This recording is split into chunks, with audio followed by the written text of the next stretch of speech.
Hello, and welcome to an adventure. I hope that you're all having a good week so far. I think it's Wednesday. It must be Wednesday. I'm here doing this. But yeah, welcome everybody. The second Archival Adventures of 2026. Hi, Wannabe Sayuri. Hi, Hannah. Hi, Matt M33. Hi, Shadows of Life. Of course, hi to the Siri bot. Yeah, welcome everybody. Ahoy. And yeah, if you chat, then you have a chance to be randomly selected as VIP for the stream. I've had a space heater on all day because it's been freezing in here.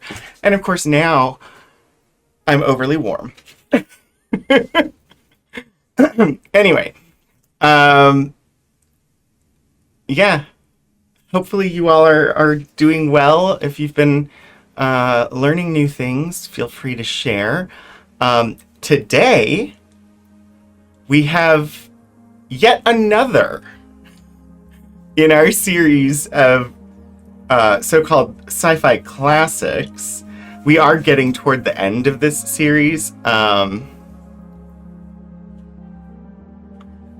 me see how many are left.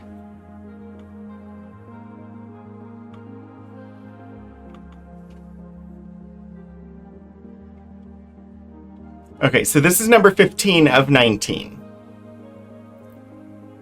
So before the summer, we will be done with this list, and then I'm going to have to figure out something else to start doing, which is fine. I don't mind looking for new content. I've actually planned quite a bit of what we're going to do coming up. So after today, let's see, next week we're going to be looking at Craig Healing Springs, which is healing mineral springs resort from the early 19th late 19th and early 20th centuries. Then we're gonna look at the Jesse Wilcox Smith collection, which is a bunch of advertising art that one artist did. You'll probably recognize their work. It's in a lot of historical things. Then we're going to look at some heraldry and stuff related to that. Oh, I skipped over. We are, of course, continuing our Civil War Diary of the Confederate Teen. And we're going to be looking into the John Clark papers, which is going to be some aerospace, NASA, and sci-fi all together. We've got some kitchen model kits. We've got stuff where I wrote down the collection names, but I don't remember what the topics were. But I've gone and I've thrown a bunch of stuff in that should be interesting. I can't remember. There was one that I threw out there a ways because of the date. Who knows? It might be the Eat It All ice cream cone collection that's at the end of June. Anyway, lots of things coming up. But today, as I said, sci-fi story. So, the author of this story is not John Campbell Jr., except Don A. Stuart is John Campbell Jr. So, in fact, the author is John Campbell. We have previously looked at John Campbell's work because this story that we're looking at is the first sequel that has shown up on this list. We've had... well, I shouldn't say the first sequel. It's not the first sequel. It's just the first sequel where we also had the first story. So back in May, we looked at Twilight by Don Stuart, which was a story about time travel. And today we're going to look at Twilight, which is a story about epically longer time travel. So, of course, let's see. John Campbell Jr., U.S. author and editor who took a degree in physics in 32 from MIT and Duke. Let's see. Devotee of sci-fi magazines. Sold his first stories while a teenager to Amazing Stories. We are, of course, looking at Astounding Stories.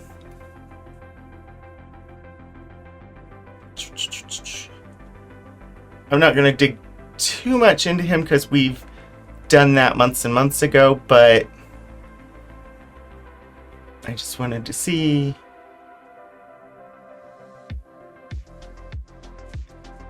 Anyway, so John Campbell Jr. and one of his pseudonyms that he wrote under was Don, I keep forgetting, Don A. Stuart. I don't know why that's so hard for me to remember. However, let's look at the actual story. Night by John W. Campbell Jr. This is the Internet Time Travel Database, the isfdb. I did not know there was an Internet Time Travel Database until we looked at his previous story, Twilight. Whoops. I did not mean to do that. Hang on. I wanted...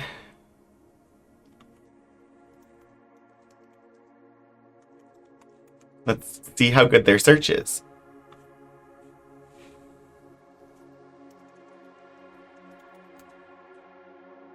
It does exclude sparkly vampires.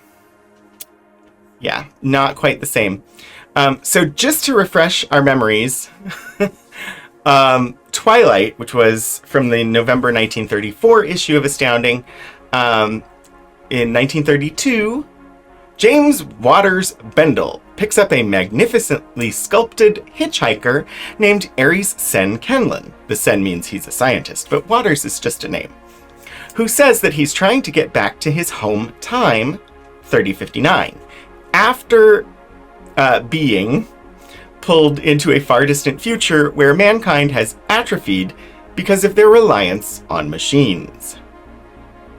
So that is a short little summary of what was in Twilight. Now, we will be looking at Night, the sequel, where we have Bob Carter again, and he's taking a plane up to 45,000 feet to test an anti-gravity device, and instead ends up in the same future as the story Twilight, but instead of jumping forward to 7 million AD, he ends up billions of years beyond that. So we'll see. Like, we're going way into the future today. I have yet to fully explore ITTDB, but I'm excited that it exists. Oh, I didn't need Wikipedia.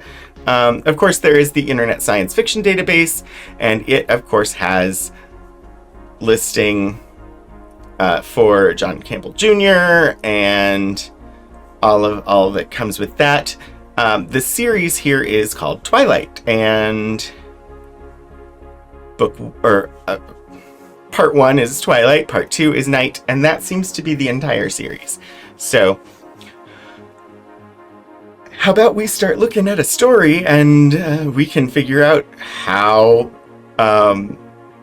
classic it truly is. Yes, into the far future!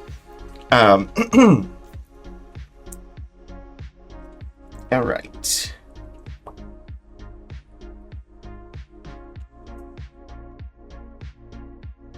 I want slightly more light. but I don't want to wash it out. Anywho. Astounding Stories, July 1935. This story is not the cover story.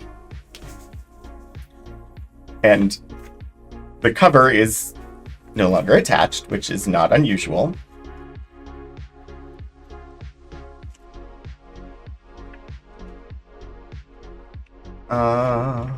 Okay.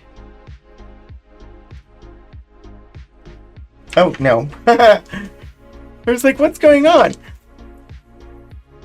I have the wrong issue pulled. I'm super prepared.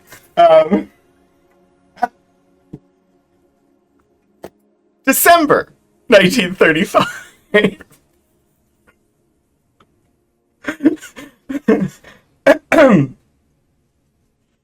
I forgot I just pulled one at random to test the camera and left it there and forgot to actually look and see which issue I needed. Okay, so we're going to be looking at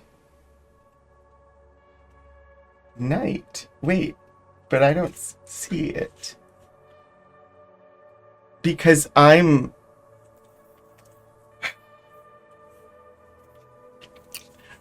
Today's technical difficulties are me.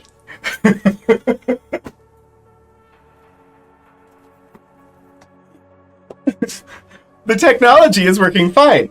I'm the one that's having problems today. Okay. This time, I have the right issue. Astounding Stories, October 1935.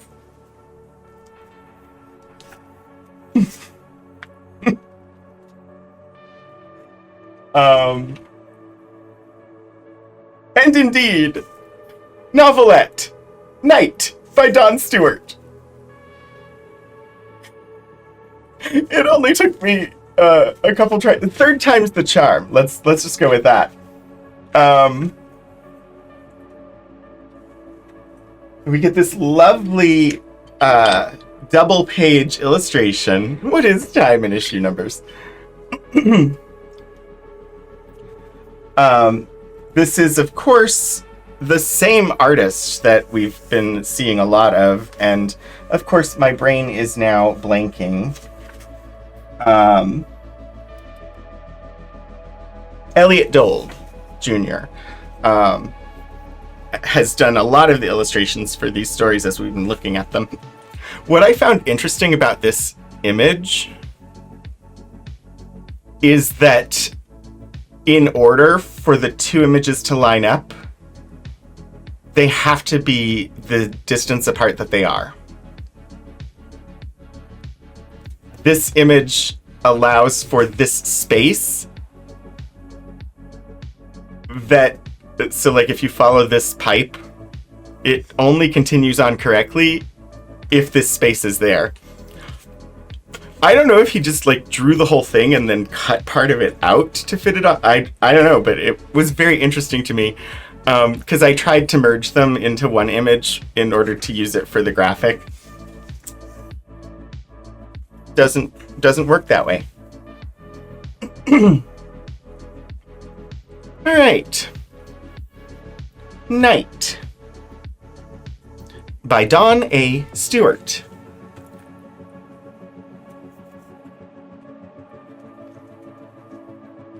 Condon was staring through the glasses with a face tense and drawn, all his attention utterly concentrated on that one almost invisible speck infinitely far up in the blue sky, and saying over and over again in the most horribly absent-minded way, "My lord, my lord."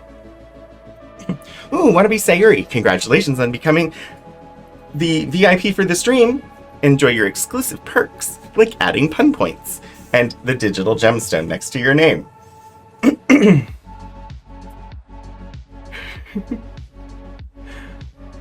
Suddenly, he shivered and looked down at me, sheer agony in his face. He's never coming down. Don, he's never coming down. I knew it, too. Knew it as solidly as I knew the knowledge was impossible. But I smiled and said, "Oh, I wouldn't say that. If anything, I'd fear his coming down. What goes up comes down."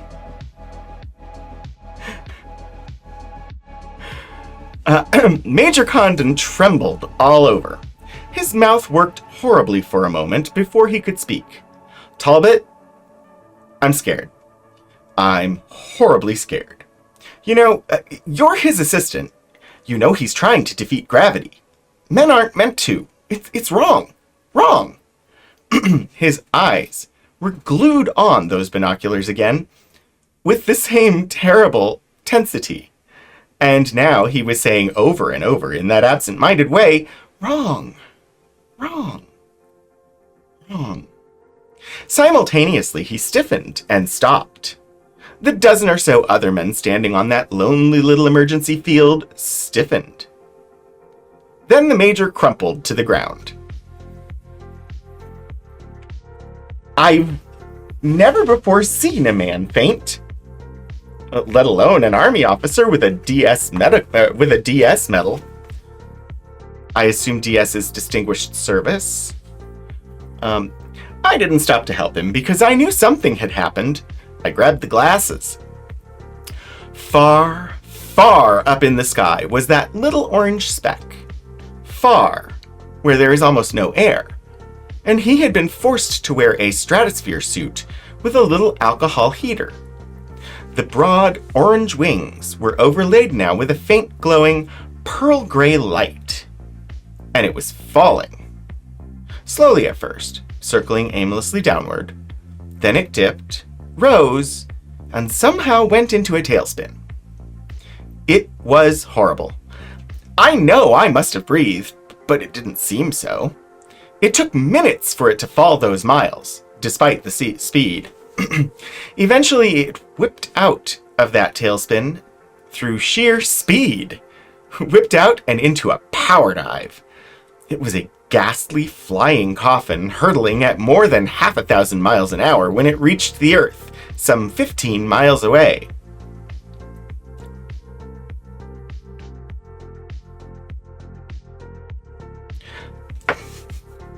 What is terminal velocity?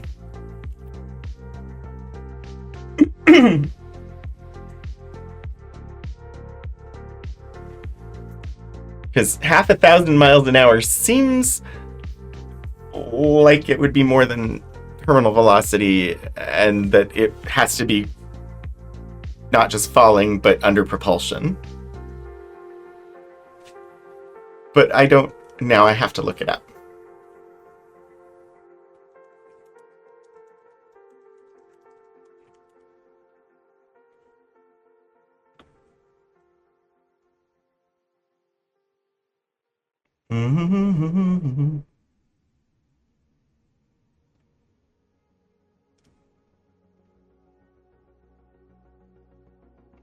Okay, so it'll vary based on the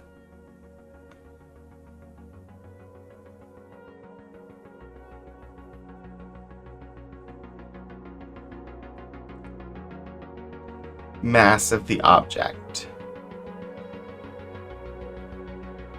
Still, I have a feeling that 1,000 miles per hour is a bit more than standard. The ground trembled, and the air shook with the crash of it. We were in the cars and roaring across the ground long before it hit. I was in Bob's car with Jeff, his laboratory technician. Bob's little roadster he'd never need again. The engine picked up quickly, and we were going 70 before we left the field, jumped a shallow ditch, and hit the road. The deserted, concrete road that led off toward where he must be. The engine roared as Jeff clamped down on the accelerator. Dimly, I heard the Major's big car coming along behind us. Jeff drove like a maniac. But I didn't notice. I knew the thing had done 95. But I think we must have done more. The wind whipped tears in my eyes, so I couldn't be sure whether I saw mounting smoke and flame or not. With diesel fuel, there shouldn't be. But that plane had been doing things it shouldn't. It had been trying out Carter's anti-gravity coil. We shot up the flat, straight road across wide level country. The wind moaning a requiem about the car. Far ahead, I saw the side road that must lead off toward where Bob should be, and lurched to the braking of the car, the whine and sing of violently shrieking tires, then to the skidding corner. It was a sand road. We slithered down it, and for all the lightness and power, we slowed to 65, clinging to the seat as the soft sand gripped and clung. Violently, Jeff twisted into a branching cow path, and somehow the springs took it. We braked to a stop a quarter of a mile from the plane.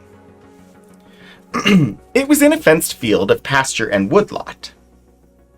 We leapt the fence and raced toward it. Jeff got there first, just as the Major's car shrieked to a stop behind ours. The Major was cold and pale when he reached us. "Dead," he stated. And I was very much colder and probably several times as pale. "I don't know," I moaned. "He isn't there." "Not there?" The Major almost screamed it. "He must be. He has to be. He had no parachute. Wouldn't take one. They say he didn't jump." I pointed to the plane and wiped a little cold sweat from my forehead. I felt clammy all over, and my spine prickled. The solid steel of the huge diesel engine was driven through the stump of a tree, down into the ground perhaps 8 or 9 feet, and the dirt and rock had splashed under that blow like wet mud. The wings were on the other side of the field, flattened, twisted straws of dural alloy. The fuselage of the ship was a perfect silhouette, a longitudinal projection that had flattened in on itself, each separate section stopping only as it hit the ground. The great torus coil with its strangely twined wrappings of hair-fine bismuth wire was intact, and bent over it, twisted, utterly wrecked by the impact, was the main wing stringer. The great dural alloy beam that supported most of the ship's weight in the air. It was battered, crushed on those hair-fine, fragile bismuth wires, and not one of them was twisted or displaced or so much as skinned.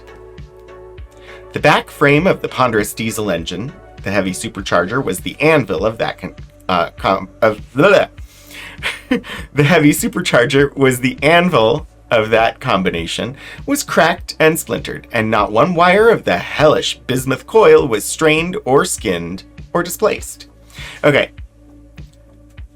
A, what is dural alloy? B, is bismuth commonly used in theories of anti-gravity? I am curious.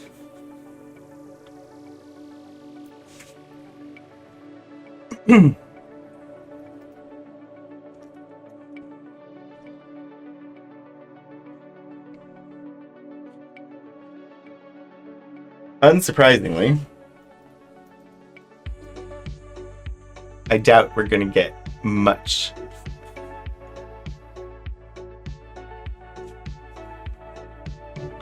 This might be a thing.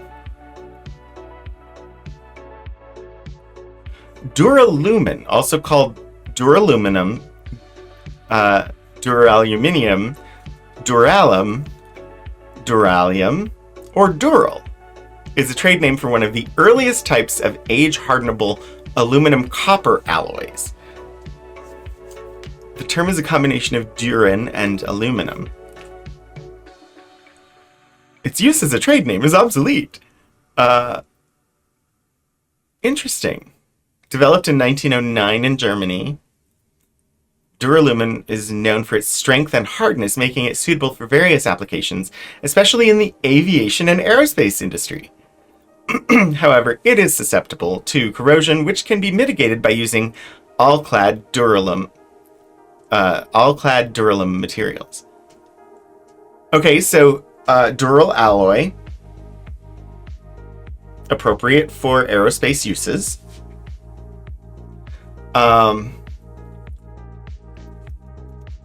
Bismuth. Chemical element, symbol Bi, atomic number 83. Post-transition metal, one of the pnictogens. Chemical properties resembling its lighter group 15 siblings, arsenic and antimony.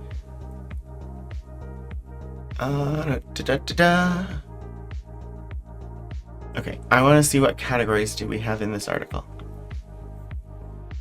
History and etymology, physical, chemical, isotopes, currents in production, applications, medicines, cosmetics, electronics, metal and alloys, lead replacement. Okay.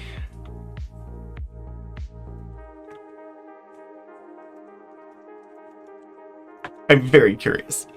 Anti-gravity. I want to see theories. Okay, we have experiments.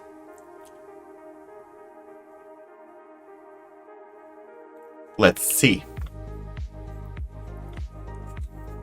Attempts to measure the gravitational force on antimatter particles is extremely challenging.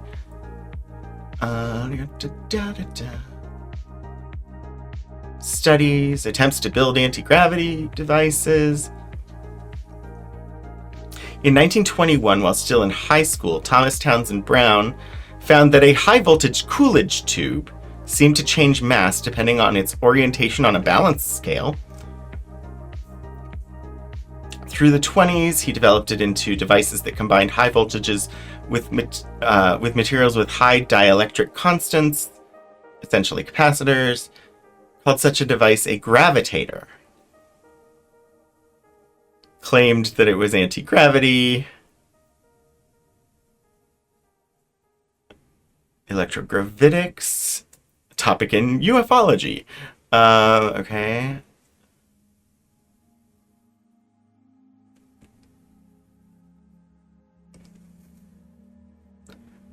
I'm just really curious.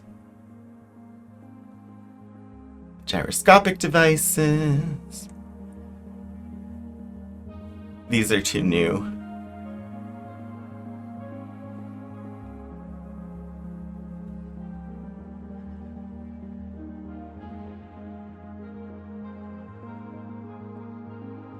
Okay. I'm gonna do one more search and then we'll move on.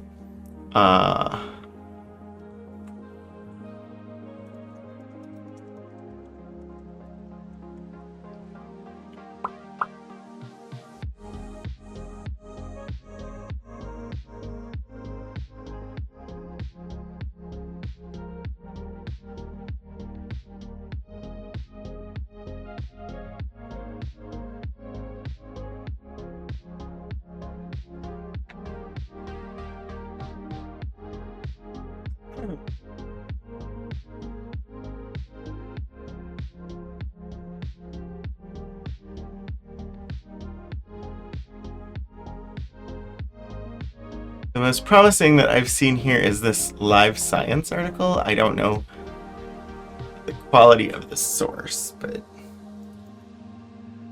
we can find out. Before I browse the article,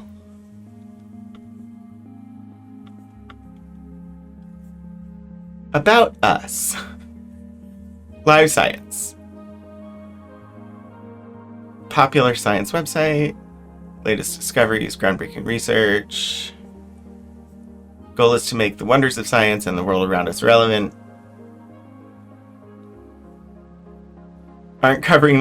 When we aren't covering the latest science news, you can find us delivering in-depth features, such as the wildest conspiracy theories to the most inspiring black scientists in past and modern history. So, grain of salt, for sure. Because apparently they share conspiracy theories. Let's see. Bismuth is so strongly repelled from magnets it levitates. Can float between magnets due to magnetic levitation.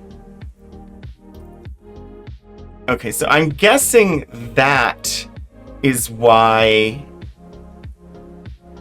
he chose to have the coils for the anti-gravity device in the story made from bismuth.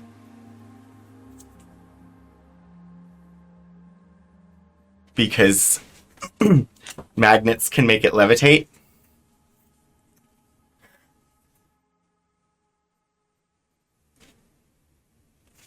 So that seems reasonable. And I love that we can look at that and be like, where did this come from? And actually locate an answer. Okay. And the red pulp that should have been there, the red pulp that had been a man, wasn't. It simply wasn't there at all. He hadn't left the plane. In the clear, cloudless air, we could see that. He was gone. We examined it, of course. A farmer came and another and looked and talked. Then several farmers came in old, dilapidated cars with their wives and families and watched. We set the owner of the property on watch and went away. Went back to the city for workmen and a truck with a derrick. Dusk was falling. It would be morning before we could do anything, so we went away. 5 of us. The major of the Army Air Force, Jeff Rodney, the 2 Douglas Company men, whose names I never remembered, and I sat in our room. Bob's and Jeff's and mine.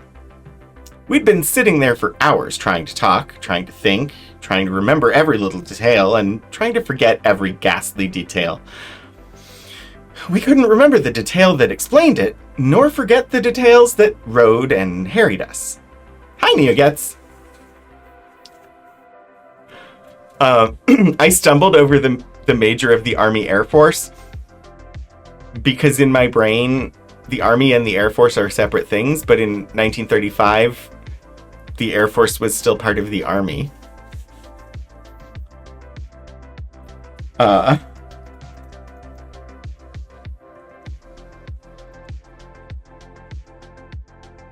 Yeah, because the Air Force didn't separate from the Army until 1947.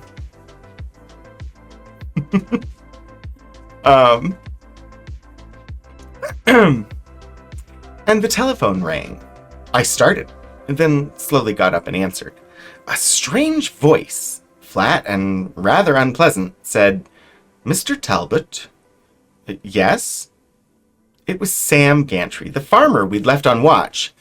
There's a man here. Yes? What does he want? I dunno. I don't know where he came from. He's either dead or out cold.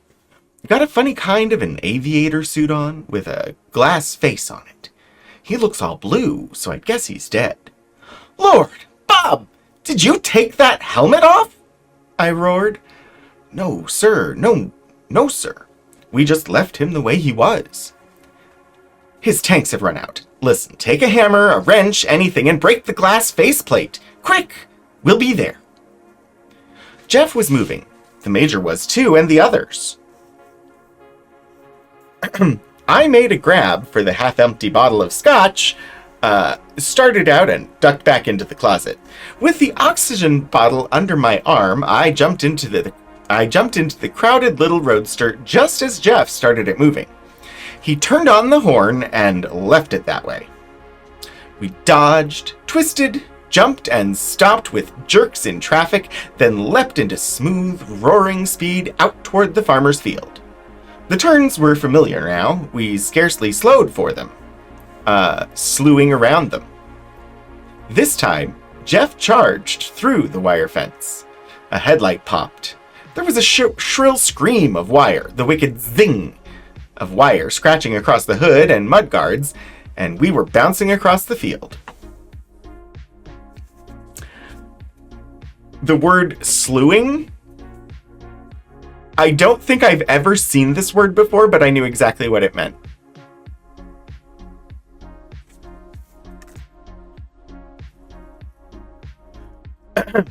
There were 2 lanterns on the ground, 3 men carried others. More men squatted down beside a still figure garbed in a fantastic, bulging, airproof stratosphere suit. They looked at us open-mouthed as we skidded to a halt, moving aside as the Major leapt out and dashed over with the scotch. I followed close behind with the oxygen bottle. Bob's faceplate was shattered.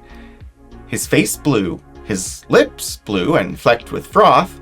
A long gash across his cheek from the shattered glass bled slowly. The Major lifted his head without a word,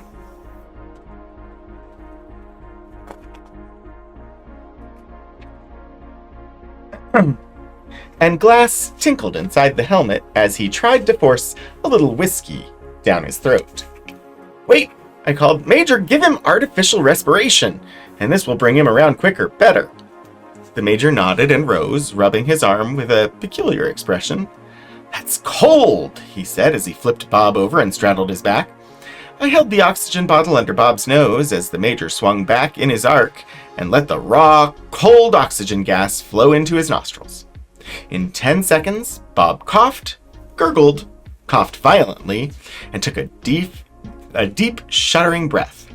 His face turned pink almost instantly under that lungful of oxygen, and I noticed with some surprise that he seemed to exhale almost nothing, his body absorbing the oxygen rapidly. He coughed again, then, "I could breathe a heck of a sight better if you'd get off my back," he said. The Major jumped up and Bob turned over and sat up. He waved me aside and spat. "I'm all right," he said softly. "Lord, man, what happened?" demanded the Major. Bob sat silent for a minute. His eyes had the strangest look, a hungry look, as he gazed about him. He looked at the trees beyond, and at the silent watching men in the light of the lanterns, then up to where a myriad stars gleamed and danced and flickered in the clear night sky. "I'm back," he said softly. Then suddenly he shivered and looked horribly afraid. "But I'll have to be then, too." He looked at the Major for a minute and smiled faintly. "And at the 2 Douglas Company men. Your plane was all right. I started up on the wings, as arranged, went way up till I thought surely I was at a safe height, where the air wasn't too dense and the field surely wouldn't reach to Earth. Lord. Reach to Earth. I didn't guess how far that field extended. It touched Earth. Twice. I was at 45,000 when I decided it was safe and cut the engine. It died, and the stillness shocked me. It was so quiet. So quiet. I turned on the coil circuit, and the dynamotor began to hum as the tubes warmed up, and then the field hit me. It paralyzed me in an instant. I never had a chance to break the circuit, though I knew instantly something was wrong. Terribly wrong.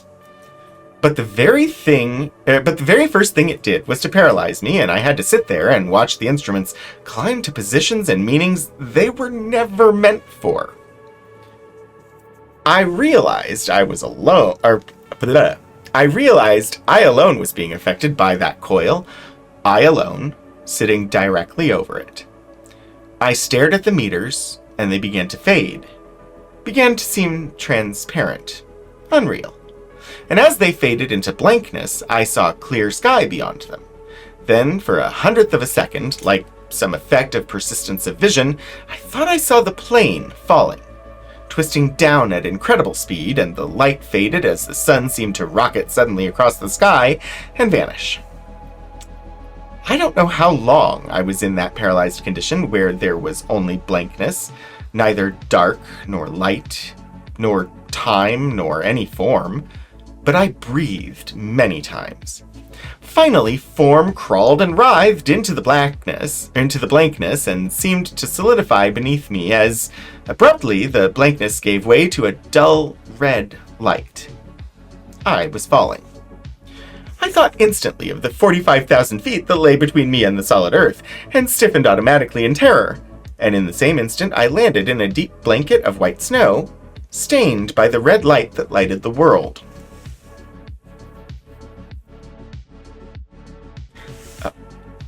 cold. Cold. It tore into me like the fang of a savage animal. What cold? The cold of ultimate death. It ripped through that thick, insulated suit and slashed at me viciously as though there were no insulation there. I shivered so violently I could scarcely turn up the alcohol valves. You know, I carried alcohol tanks and catalyst grids for heating because the only electric fields I wanted were those of the apparatus. Even used a diesel instead of gas engine. Thank the Lord for that then. I realized that whatever had happened, I was in a spot indescribably cold and desolate. And in the same instant, realized that the sky was black. Blacker than the blackest night. And yet, before me, the snowfield stretched to infinity, tainted by the blood-red light, and my shadow crawled in darker red at my feet. I turned around as far as the eye could see in 3 directions. The land swept off in very low, very slightly rolling hills, almost plains, red plains of snow, dyed with the dripping light of sunset, I thought. In the 4th direction, a wall that put the Great Wall of China to shame, loomed up half a mile. A blood-red wall that had the luster of metal. It stretched across the horizon and looked a scant 100 yards away, for the air was utterly clear. I turned up my alcohol burners a bit more and felt a little better. Something jerked my head around like a giant hand. A sudden thought. I stared at the sun and gulped. It was 4 times, 6 times the size of the sun I knew. And it wasn't setting. It was 45 degrees from the horizon. It was red. Blood red. And there wasn't the slightest bit of radiant heat reaching my face from it. That sun was cold. I'd just automatically assumed I was still on Earth, whatever else might have happened, but now I knew I couldn't be. It must be another planet of another sun. A frozen planet, for that snow was frozen air. I knew it absolutely. A frozen planet of a dead sun. And then I changed even that. I looked up at the black sky above me, and in all the vast black bowl of the heavens, not 70 stars were visible. Dim red stars with one single sun that stood out for its brilliance. A yellowish-red sun, perhaps a 10th as bright as our sun, but a monster here. It was another, a dead space. For if that snow was frozen air, the only atmosphere must have been neon and helium. There wasn't any hazy air to stop the light of the stars, and that dim red sun didn't obscure them with its light. The stars were gone. In that glimpse, my mind began working by itself.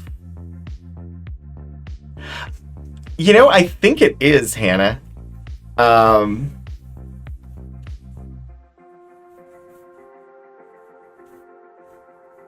go now to look.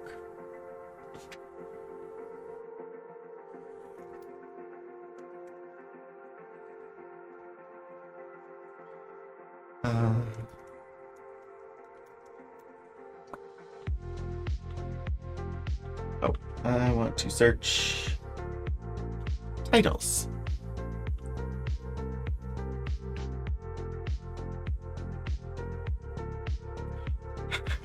There are a number of sci-fi stories titled Frozen Planet.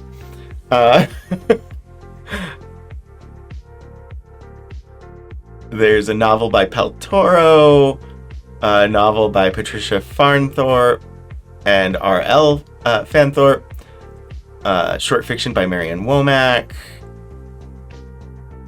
short fiction by uncredited, it looks like. And then there's The Frozen Planet. I'm looking for like author names that I recognize, but I don't know. Apparently it was a common idea. Yeah.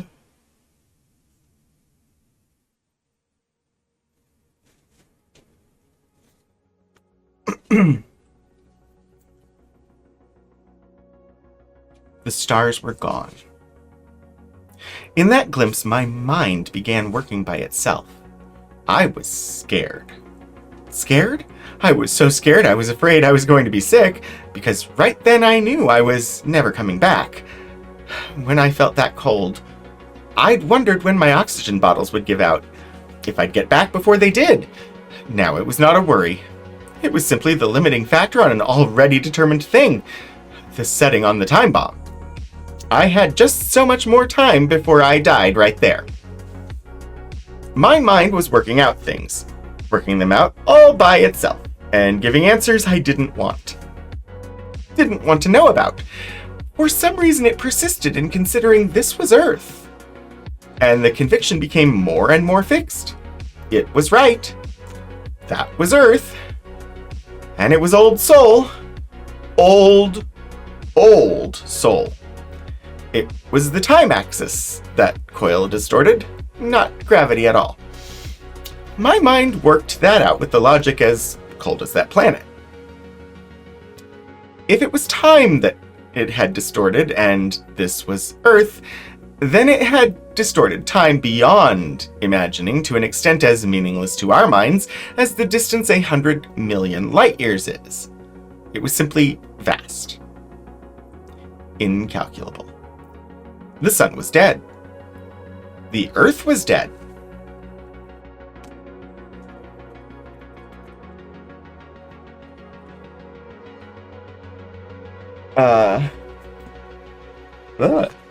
And Earth was already, in our time, 2 billions of years old. And in all that geological time, the sun had not changed measurably. Shadows, the eye shines bright. So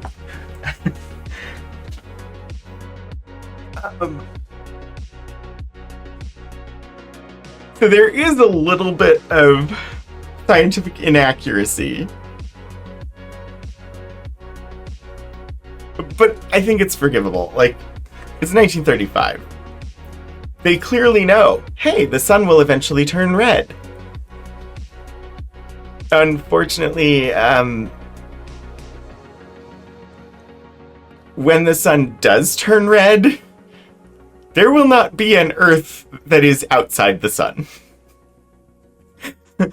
Because when it turns red, it will get much bigger. And Earth will then be inside the sun. So, slight discrepancy from what modern science says, but honestly, surprisingly in line with a lot of scientific knowledge. Frozen Planet is also a BBC documentary. Ah. Hi, Obi. Which assets? I have missed something. Oh, the Frozen Planet ones? I have confused myself. Okay. Earth was already, in our time, 2 billions of years old, and in all that geological time, the sun had not changed measurably. Then how long was it since my time? The sun was dead. The very stars were dead. It must have been, I thought even then, billions on billions of years, and I grossly underestimated it. The world was old. Old. The very rocks and ground radiated a crushing aura of incredible age. It was old. Older than... But what is there? Older than the hills? Hills? Gosh, they'd been born and died and been born and worn away again a score of a million times. Old as the stars? No, that wouldn't do. The stars were dead. Then... I looked again at the metal wall and set out for it. And the aura of age washed up at me and dragged at me and tried to stop this motion when all motion should have ceased. And the thin, unutterably cold wind whined in dead protest at me and pulled at me with the ghost hands of the million that had been born and lived and died in the countless ages before I was born. Oh, vast. I miss vast. Although the episodes were vast. They took a lot of time to watch. And the cast was vast. Lots of things about vast were vast. I wondered as I went. I didn't think clearly. For the dead aura of the dead planet pulled at me. Age. The stars were dying. Dead. They were huddled there in space like decrepit old men, huddling for warmth. The galaxy was shrunk, so tiny it wasn't 1,000 light years across. The stars were separated by miles, where there had been light years. The magnificent, proudly sprawling universe I had always known, that flung itself across a million light years, that flung radiant energy through space by the millions of tons, was gone. It was dying. A dying miser that hoarded its last broken dregs of energy in a tiny cramped space. It was broken and shattered 1,000 billion years before the cosmical constant had been dropped from that broken universe. The cosmical constant that flung giant galaxies whirling apart with ever greater speed had no place here. It had hurled the universe in broken fragments, till each spattered bit felt the chill of loneliness and wrapped space about itself to become a universe in itself while the flaming galaxies vanished. That had happened so long ago that the writing it had left in the fabric of space itself had worn away. Only the gravity constant remained, the hoarding constant that drew things together, and slowly the galaxy collapsed, shrunken and old, a withered mummy. The very atoms were dead. The light was cold. Even the red light made things look older, colder. There was no youth in the universe. I didn't belong, and the faint protesting rustle of the infinitely cold wind about me moved the snow in muted, futile protest, resenting my intrusion from a time when things were young. It whinnied at me feebly and chilled the youth of me. I plodded on, and always the metal wall retreated, like one of those desert mirages. I was too stupefied by the age of the thing to wonder. I just walked on. I was getting nearer, though. The wall was real. It was fixed. As I drew slowly nearer, the polished sheen of the wall died, and the last dregs of hope died. I'd thought there might be someone still living behind that wall. Beings who could build such a thing might be able to live even here. But I couldn't stop then. I just went on. The wall was broken and cracked. It wasn't a wall I'd seen. It was a series of broken walls, knitted by distance into a smooth front. There was no weather to age them, only the faintest stirring of faint dead winds of neon and helium, inert and uncorroding, as dead and inert as the universe. The city had been dead a score of billions of years. That city was dead for a time 10 times longer than the age of our planet today, but nothing destroyed it. Earth was dead. Too dead to suffer the racking pains of life. The air was dead. Too dead to scrape away metal. But the universe itself was dead. There was no cosmic radiation then to finally level the walls by atomic disintegration. There had been a wall. A single metal wall. Something, perhaps a last wandering meteor, had chanced on it in a time incalculably remote and broken it. I entered through the great gap. Snow covered the city, soft white snow. The great red sun stool still just where it was. I think stood still. Oh, yeah, we're about to be hit with an advertising break. Unfortunately, they cannot be stopped. So I'm actually going to take us to a break, and I'll see you all in a couple of minutes.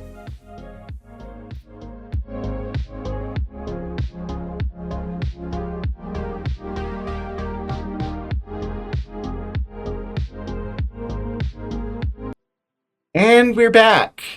Let's dive right back into the story, because I got 8 more pages, and I don't know if we'll get there.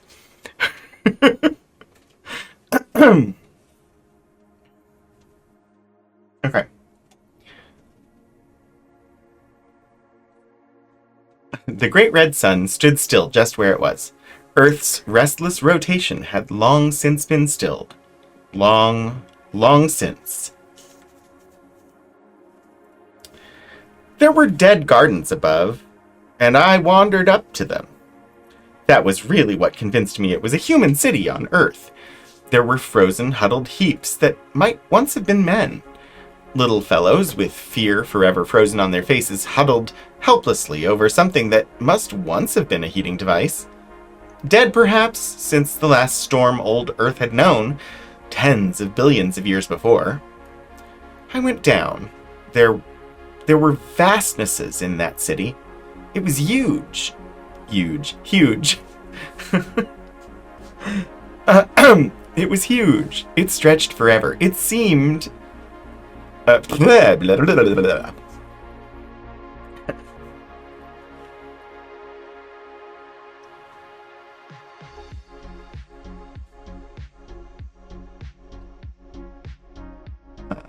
Okay.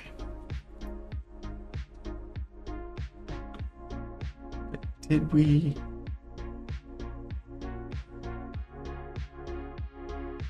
Well, I will leave that for the moment. I have distracted myself. Stumbling over words made me break out of it. Okay. I went down. There were vastnesses in that city. It was huge. It stretched forever, it seemed, on, in its deadness. Machines. Machines everywhere. And the machines were dead, too. I went down.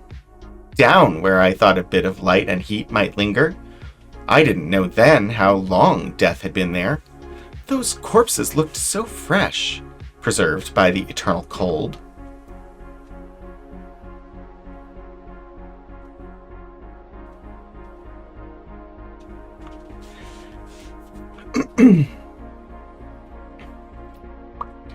It grew dark down below, and only through rents and breaks did that bloody light seep in.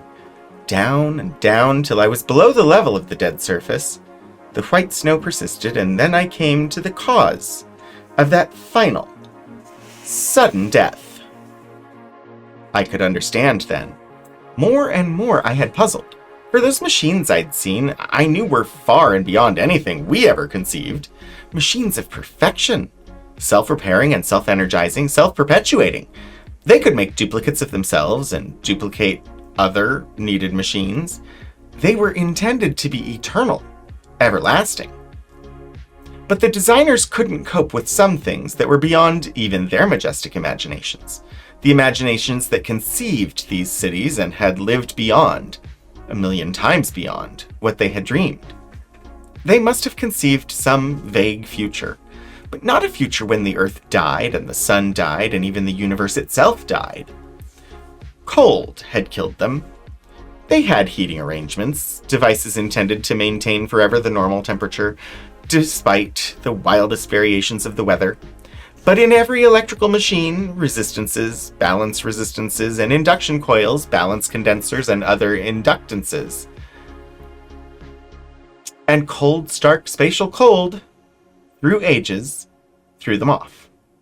Despite the heaters, cold crept in, colder.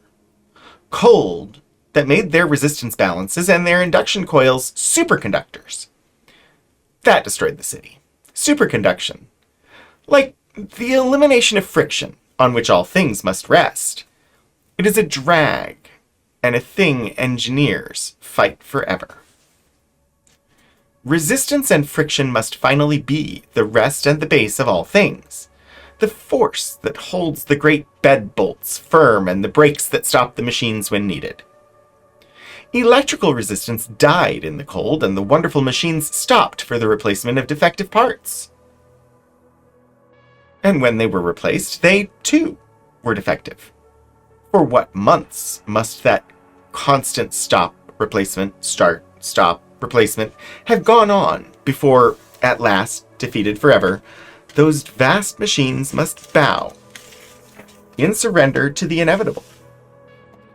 Cold had defeated them by defeating and removing the greatest obstacle of the engineers that built them: resistance. They must have struggled forever, as we would say, through 100 billion years against encroaching harshness of nature, forever replacing worn, defective parts. At last, defeated forever, the great power plants, fed by dying atoms, had been forced into eternal idleness and cold. Cold conquered them at last. They didn't blow up. Nowhere did I see a wrecked machine. Always they had stopped automatically when the defective resistances made it impossible to continue. The stored energy that was meant to restart those machines after repairs had been made had long since leaked out. Never again could they move. I knew. I wondered how long they had been.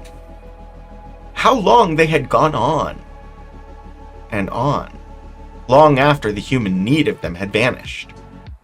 For that vast city contained only a very few humans at the end. What untold ages of lonely functioning perfection had stretched behind those at last defeated mechanisms? I wandered out to see perhaps more before the necessary end came to me, too. Through the city of death, everywhere, little self-contained machines, cleaning machines that had kept that perfect city orderly and neat, stood helpless and crushed by eternity and cold.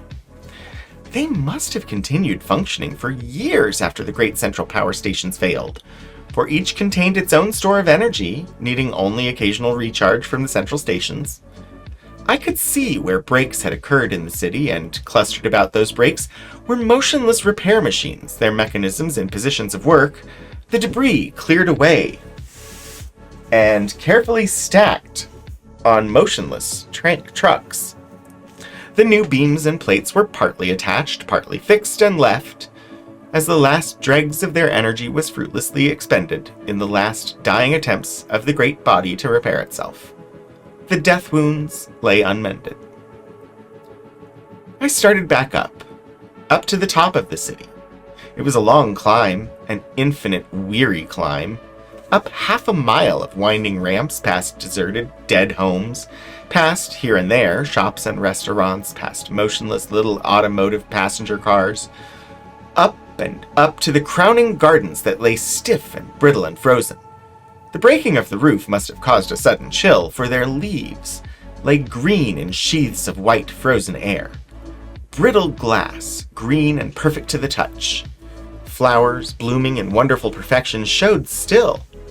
They didn't seem dead, but it didn't seem they could be otherwise under the blanket of cold.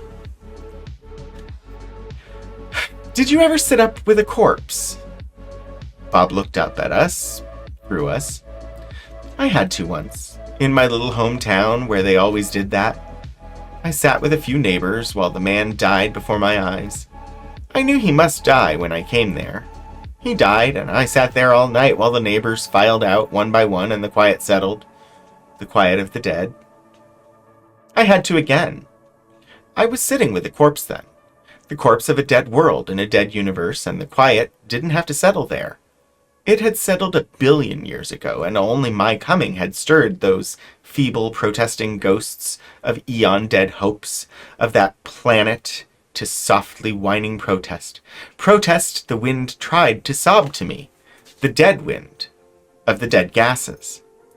I'll never be able to call them inert gases again. I know they are dead gases. The dead gases of dead worlds.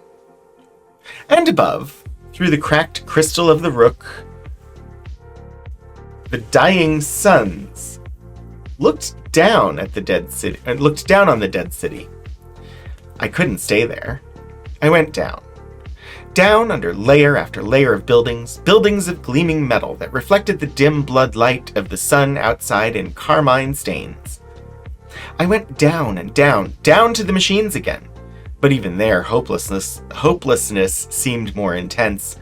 Again, I saw that agonizing struggle of the eternally faithful machines trying to repair themselves once more to serve their masters, who were dead a million years. I could see it again in the frozen, exhausted postures of the repair machines, stilled forever in their hopeless endeavors, the last poor dregs of energy spilled in fruitless conflict with time. It mattered little. Time himself was dying now, dying with the city and the planet and the universe he had killed. But those machines had tried so hard to serve again, and failed. Now they could never try again. Even they, the deathless machines, were dead. I went out again, away from those machines, out into the illimitable corridors on the edge of the city. I could not penetrate far before the darkness became as absolute as the cold. I passed the shops where goods, untouched by time in this cold, still beckoned those strange humans, but humans for all that, beckoned the masters of the machines that were no more. I vaguely entered one to see what manner of things they used in that time. I nearly screamed at the motion of the thing in there, heard dimly through my suit the strangely softened sounds it made in the thin air. I watched it stagger twice and topple. I cannot guess what manner of storage cells they had, save that they were marvelous beyond imagination.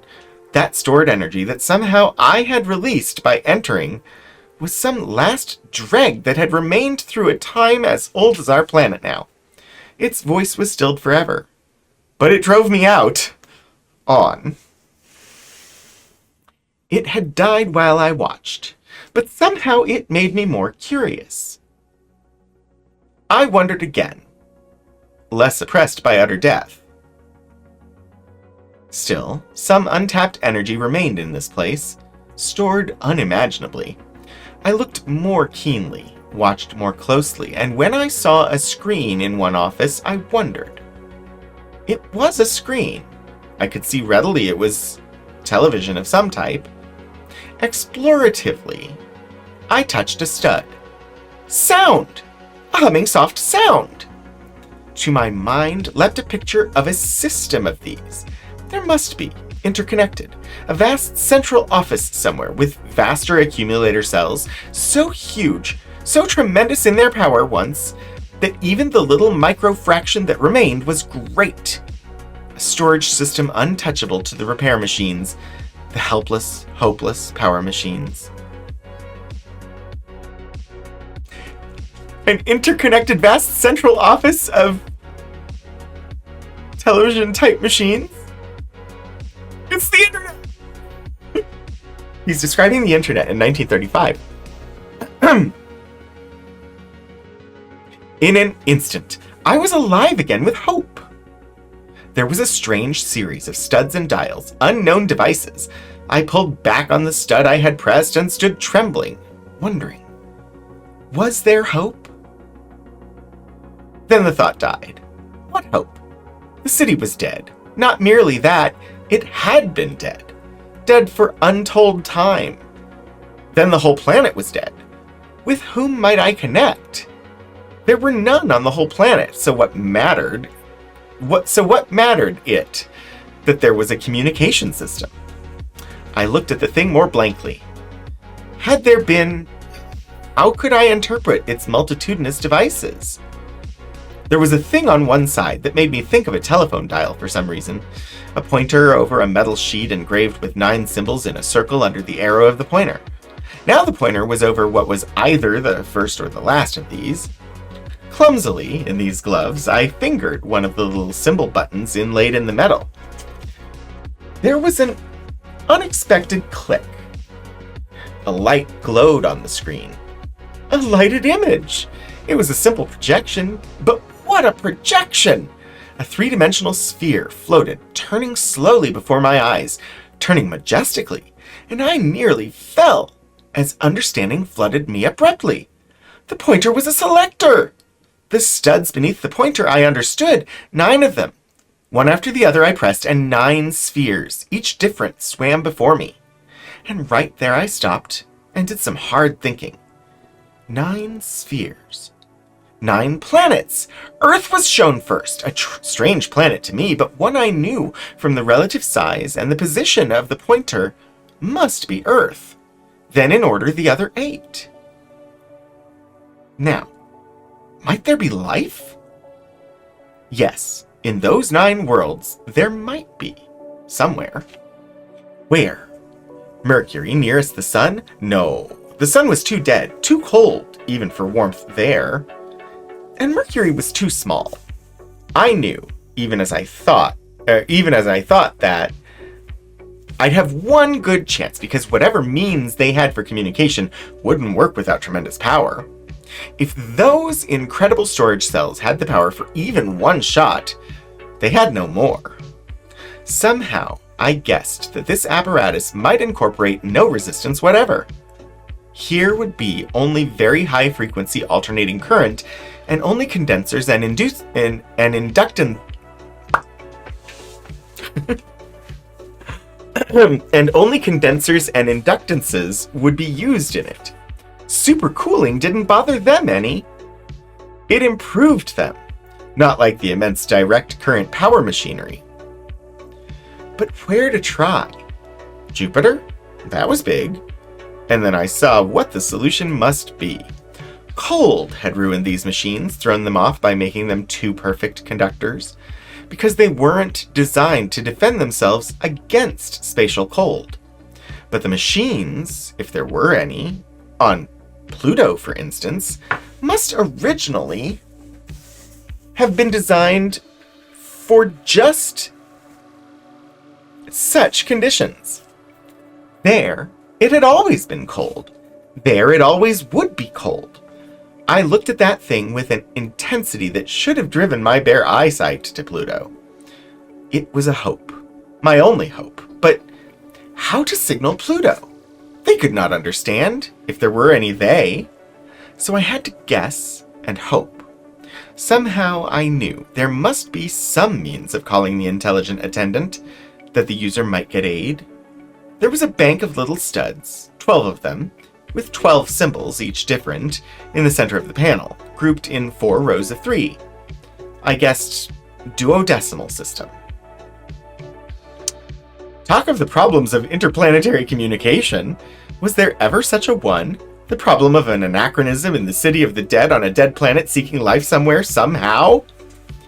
There were 2 studs, off by themselves, separate from the 12, 1 green and 1 red. Again, I guessed. Each of these had a complex series of symbols on it, so I turned the pointer on the right to Pluto, wavered, and turned it to Neptune. Pluto was further. Neptune had been cold enough. The machines would still be working there, and it would be perhaps less of a strain on the dregs of energy that might remain. I depressed the green symbol, hoping I had guessed truly, that red still meant danger, trouble, and wrongness to men when that was built, that it meant release and cancellation for a wrongly pressed key, that left green to be an operative call signal. Nothing happened. The green key alone was not enough. I looked again, pressed the green key, and that stud I had first pressed. The thing hummed again, but it was a deeper note now, an entirely different sound. And there was a frenzied clicking inside. Then, the green stud kicked back at me. The Neptune key under the pointer glowed softly. The screen began to shimmer with a grayish light, and abruptly the humming groaned as though at a terrific overload. The screen turned dull, the little signal light under Neptune's key grew dim. The signal was being sent, hurled out. Minute after minute I stood there, staring. The screen grew, very slowly, very gently, duller, duller.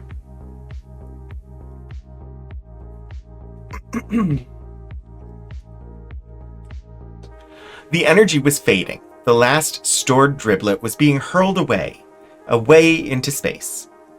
Oh, I groaned, it's hopeless. Hopeless to... I'd realized the thing would take hours to get to that distant planet traveling at the speed of light, even if it had been correctly aligned, but the machinery that should have done that through the years probably had long since failed for lack of power. But I stood there till the groaning motors ceased altogether, and the screen was as dark as I'd found it, the signal light black. I released the stud then and backed away, dazed by the utter collapse of an insane hope. Experimentally, I pressed the Neptune symbol again. So little power was left now that only the faintest wash of murky light projected the Neptune image. Little energy as that would have consumed. I went out, bitter, hopeless. Earth's last picture was long since painted, and mine had been the hand that spent Earth's last poor resource. To its utter exhaustion, the Eternal City had strived to serve the race that created it, and I, from the dawn of time, had, at the end of time, drained its last poor atom of life. Thing was a thing done. Slowly I went back to the roof and the dying suns. Up the miles of winding ramp that climbed a half-mile straight up, I went slowly. Only life knows haste, and I was of the dead. I found a bench up there, a carved bench of metal in the midst of a riot of colorful frozen flowers. I sat down and looked out across the frozen city to the frozen world beyond and the freezing red sun. I do not know how long I sat there, and then something whispered in my mind. "We sought you at the television machine." I leapt from the bench and stared wildly about me. It was floating in the air, a shining dirigible of metal, ruby red in that light, 20 feet long, perhaps 10 in diameter, bright, warm orange light gleaming from its ports. I stared at it in amazement. It worked! I gasped. The beam carried barely enough energy to energize the amplifier. The beam carried barely enough energy to energize the amplifiers when it reached Neptune, however, replied the creature in the machine. I couldn't see him. I knew I wasn't hearing him, but somehow that didn't surprise me. Your oxygen has almost entirely given out, and I believe your mind is suffering from lack of oxygen. I would suggest you enter the lock. There is air in here. I don't know how he knew, but the gauges confirmed his statement. The oxygen was pretty nearly gone. I had perhaps another hour's supply if I opened the valves wide, but it was a most uncomfortably near thing even so. I got in. I was beaming, joyous. There was life. This universe was not so dead as I had supposed. Not on Earth, perhaps, but only because they did not choose. They had spaceships. Eagerly, I climbed in, a strange thrill running through my body as I crossed the threshold of the lock. The door closed behind me with a soft shoosh on its soft gaskets, locked, and a pup whined somewhere for a moment. Then the inner door opened. I stepped in and instantly turned off my alcohol burners. There was heat and light and air. In a moment, I had the outer lacings loose and the inner zipper down. 30 seconds later, I stepped out of the suit and took a deep breath. The air was clean and sweet and warm, invigorating, fresh smelling, as though it had blown over miles of green, sun-warmed fields. It smelled alive and young.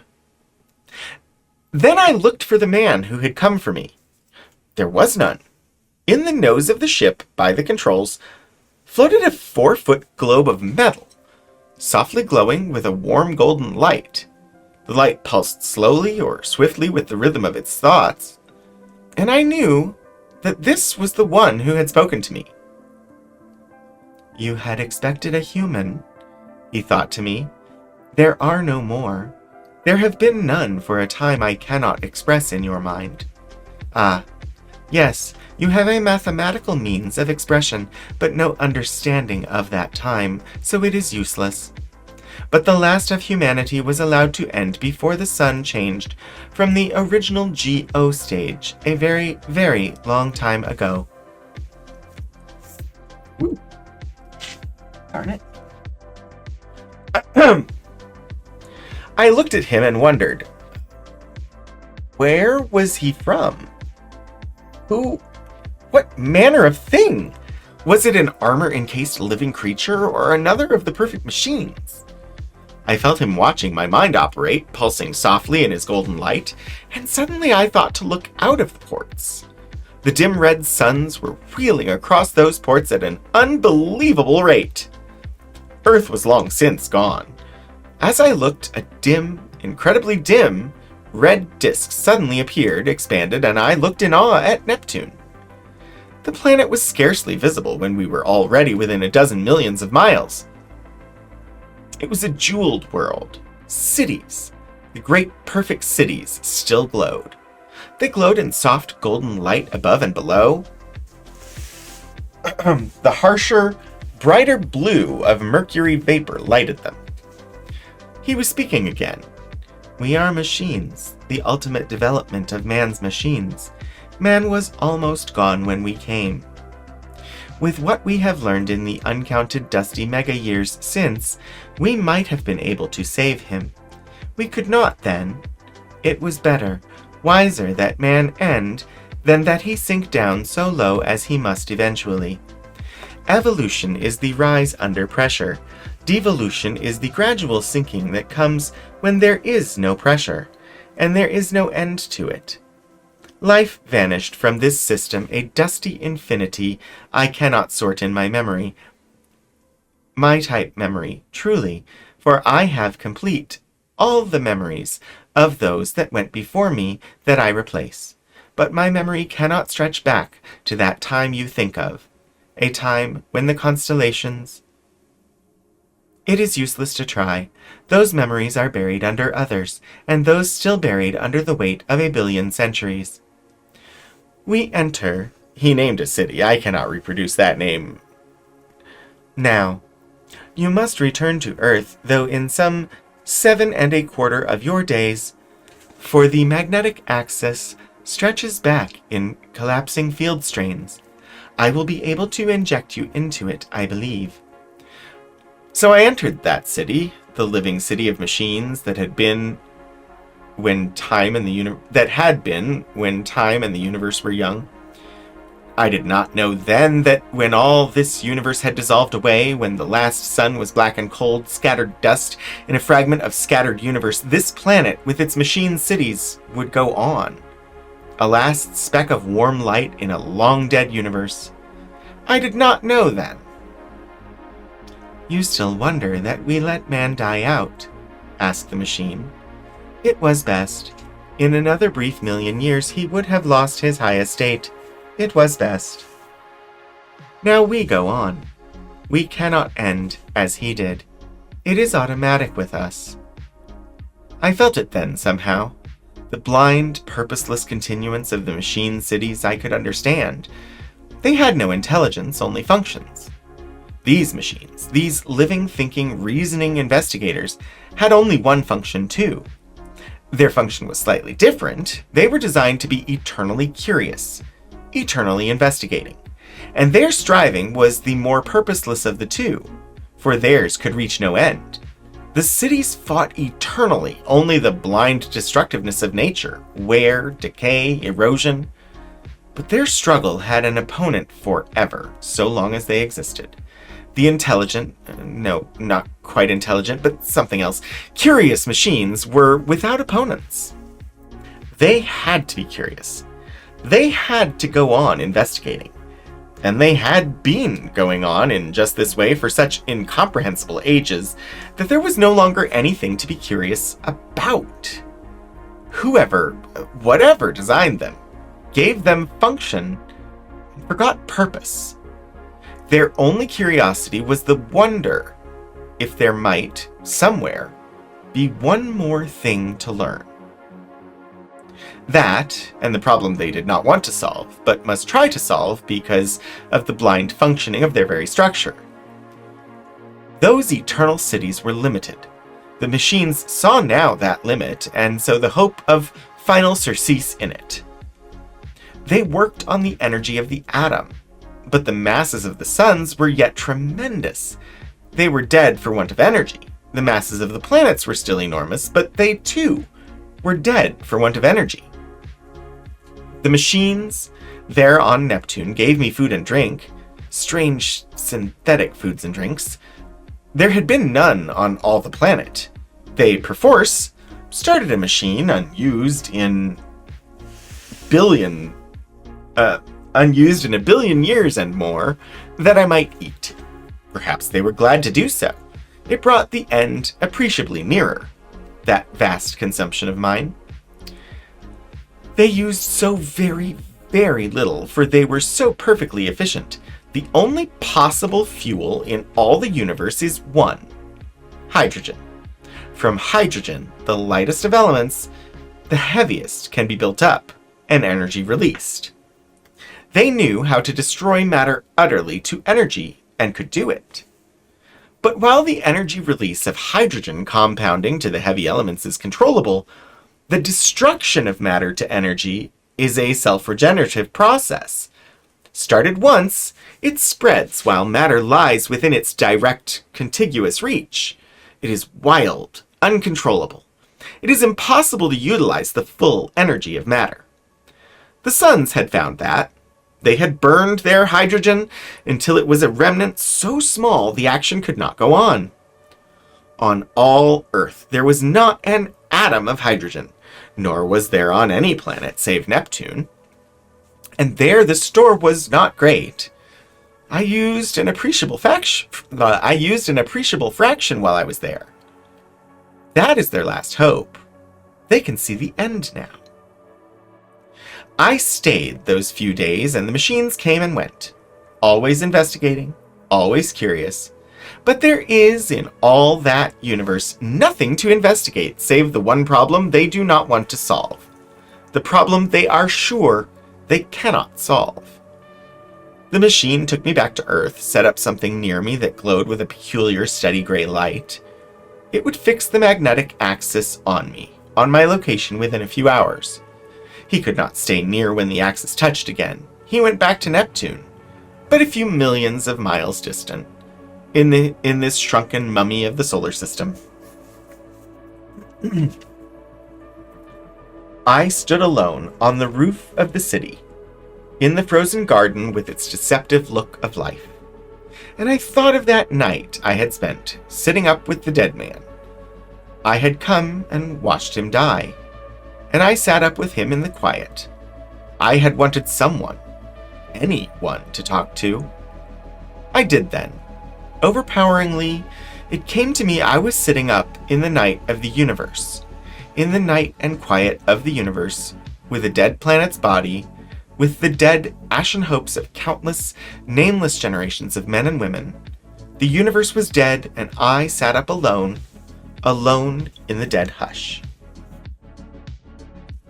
Out beyond, a last flicker of life was dying on the planet Neptune. A last, false flicker of aimless life, but not life. Life was dead. The world was dead. I knew there would never be another sound here for all the little remainder of time. For this was the dark and the night of time and the universe. It was inevitable. The inevitable end that had been simply more distant in my day. In the long, long gone time when the stars were mighty lighthouses of a mighty space, not the dying, flickering candles at the head of a dead planet. It had been inevitable then. The candles must burn out, for all their brave show. But now I could see them guttering low, the last fruitless dregs of energy, expiring as the machines below had spent their last dregs of energy in that hopeless, utterly faithful gesture to attempt the repair of the city already dead. The universe had been dead 1 billion years. It had been. This, I saw, was the last radiation of the heat of life from an already dead body. The feel of life and warmth, imitation of life by a corpse. Those suns had long and long since ceased to generate energy. They were dead, and their corpses were giving off the last, lingering life heat before they cooled. I ran, down, away from the flickering red suns in the sky, down to the shrouding blackness of the dead city below, where neither light, nor heat, nor life, nor imitation of life bothered me. The utter blackness quieted me somewhat. So I turned off my oxygen valves because I wanted to die sane, even here, and I knew I'd never come back.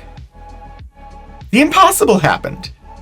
I came to with that raw oxygen in my face. I don't know how I came, only that here is warmth and life.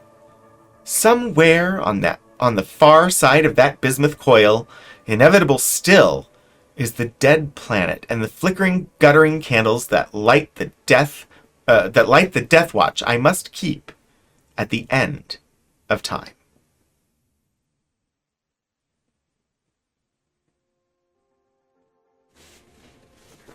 That was night. And it was good. At least I thought it was good. I would say, as we found with a lot of them, it has a number of themes that have persisted in storytelling and science fiction. Antigravity was just a device to get the story started, but this is mainly a time travel story. There are lots of time travel stories that go epically far into the future, or that explore the end of time.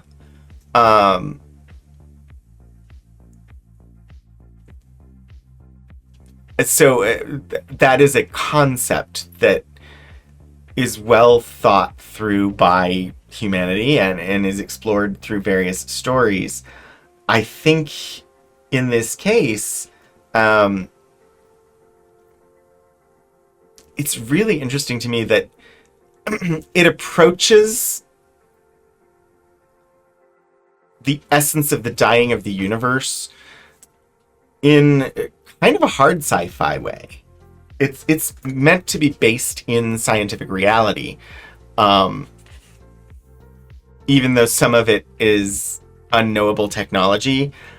He's imagined, like, what would communications technology be like?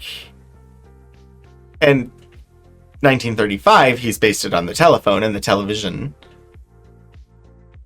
which makes sense.